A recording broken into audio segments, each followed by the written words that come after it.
Hey, what is up? Hope you're well. Glad to have you on my channel. Guess what? This morning I went to the Apple store and I got the iPhone 13 Pro Max, the 256 gigabyte version, and I'm super excited to unpack this with you and also show you the difference between the iPhone 13 Pro Max and the iPhone 12 Pro Max so that you can see some of the major differences. Now, I actually traded in my iPhone 11 Pro Max and got $400 off it. And for someone who doesn't shoot a lot of videos, I don't think it's necessary to upgrade. I mean, I run a smartphone filmmaking channel, so for me, this is like a return in investment. And I think you guys would also appreciate it, me making videos on the new iPhone 13 Pro Max and show you some of the advantages and also video quality improvements it has made so far. So enough of the talking, let's unpack this baby. As always, iPhone's packaging is just super nice, and I can just open it up here. All right.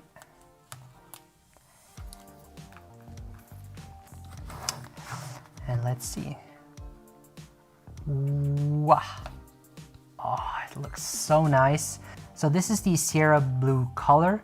The iPhone 12 Pro Max comes with Pacific Blue. And I like this new color. It's nice. So let's look at it. Feels good. And you also get the charging cable. This is the USB-C to Lightning cable. Unfortunately, you don't get a charger. Here's some information. And you also get the SIM card ejector. So let's put that away for now. And now we can take off the screen protector. You can also see that the lenses are protruding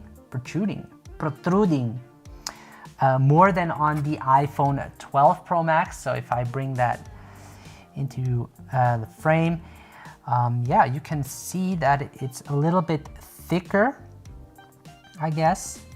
But overall, they're quite similar in size. The iPhone 13 Pro Max should be a bit heavier. I don't really feel a difference. Let's see if it even fits with the Beast Grip cage. I don't think so, but we'll see. It's probably...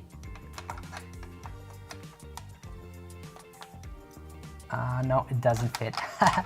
So there is a little difference between the iPhone 12 Pro Max and 13 Pro Max. Would have been nice. This way I don't have to buy cages every time. So let's look at some of the major differences between these two phones.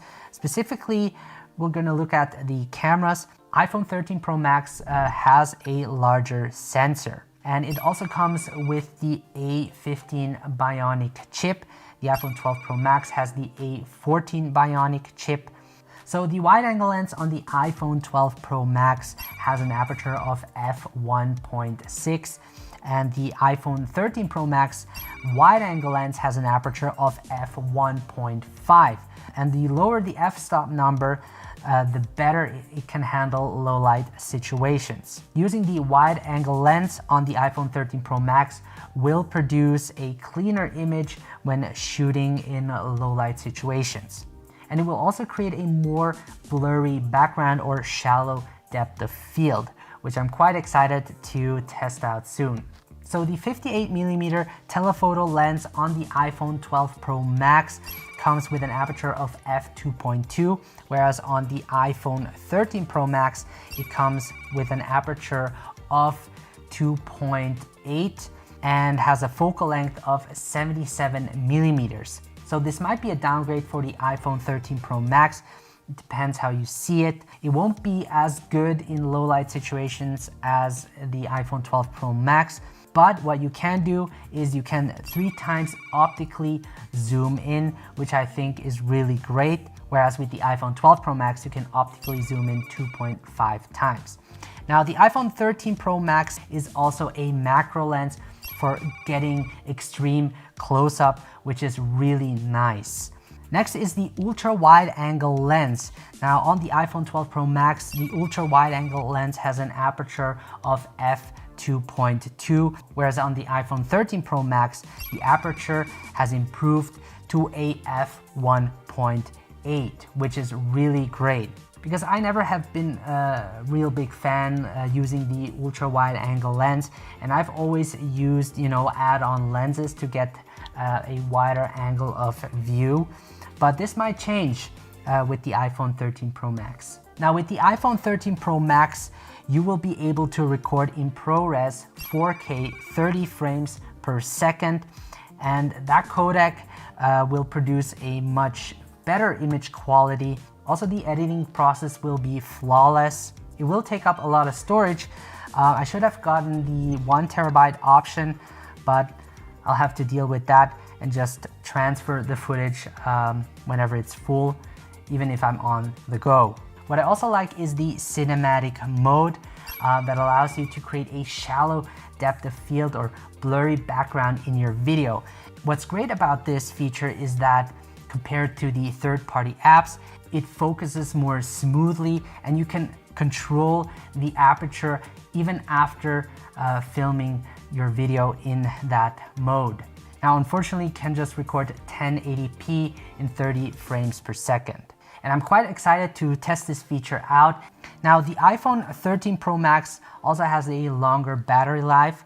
It's 2.5 times longer, which is great. As a mobile shooter, you want the best possible battery. With the iPhone 12 Pro Max, it lasts me around half a day when shooting with Filmic Pro, but this is definitely a huge upgrade, and that's why I would go with the iPhone 12 Pro Max instead of just the Pro version.